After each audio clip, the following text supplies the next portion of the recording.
Hello friend, welcome to my channel. আমি doctor Chandrakant. তো আজকে আপনাদের সার্ভাইকোজেনিক হেডেক অর্থাৎ সার্ভাইকোজেনিক হেডেক কী এবং এটার কী কী সমস্যা হয়, কীভাবে বুঝবেন এটা সার্ভাইকোজেনিক হেডেক নাকি নর্মাল হেডেক। তো আজকে সে বিষয়ে আলোচনা করবো। চ্যানেল নতুন, চ্যানেল সাবস্ক্রাইব করবেন। চলুন শুরু করে যাক। তো সার্ভাইকোজেনিক হেডেক মূলত সার্ভাইকাল স্পাইনে আমাদের ঘাড়ে যদি কোনো সমস্যা হয়, বিশেষ করে স্পন্ডিলাইটিস এবং আলাদা যে সমস্যাগুলো, স্পাইনাল সমস্যাগুলো, সেগুলো কারণে নার্ভ কম্প্রেশন হয়, তার জন্য এই সমস্যাটা দেখা যায় সার্ভাইকোজেনিক হেডেক। তো এটা সিমটম কী কী কী কী লক্ষণ থাকে। তো ওই সার্ভাইকোজেনিক হেডেকের একটা গুরুত্বপূর্ণ প্রবলেম হচ্ছে মাথার এক পাশে ব্যথা হবে, অর্থাৎ মাথার একদিকটা ব্যথা করবে, বিশেষ করে কপাল, চোখের পেছনে সাধারণত একতরফা ব্যথা হয়ে থাকে। এছাড়াও ঘাড়ে আড়ষ্টতা লক্ষ্য করা যায়, ঘাড় ঘোরাতে বা নড়াচড়া করতে অসুবিধা হয়।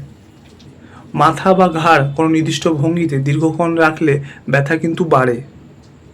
কাঁধ বা বাহুতে অস্বস্তি হয়, বিশেষ করে ভারী ভাব বা ব্যথা লক্ষ্য করা যায়। কাঁধ বা বাহুতে অস্বস্তি হয়, ভারী ভাব হয় এবং ব্যথা লক্ষ্য করা যায়। ব্যথার পাশাপাশি মাথা ঘোরানো এবং চোখে ঝাপসা দেখার মতো সমস্যা সৃষ্টি হয়। এছাড়াও মাথার পেছনে বা চোখের চারপাশে চাপ লাগে এবং দপদপের মতো অনুভূতি সৃষ্টি হয়। তো আশা করি বুঝতে পারলেন যে সার্ভাইকোজেনিক হেডেকের কী কী গুরুত্বপূর্ণ লক্ষণ, এই সমস্ত সমস্যা দেখা যায় যদি কারো সার্ভাইকোজেনিক হেডেক হয়। তো আজকের ভিডিও এই পর্যন্ত। চ্যানেল নতুন, চ্যানেল সাবস্ক্রাইব করবেন, লাইক করবেন। Thank you for watching.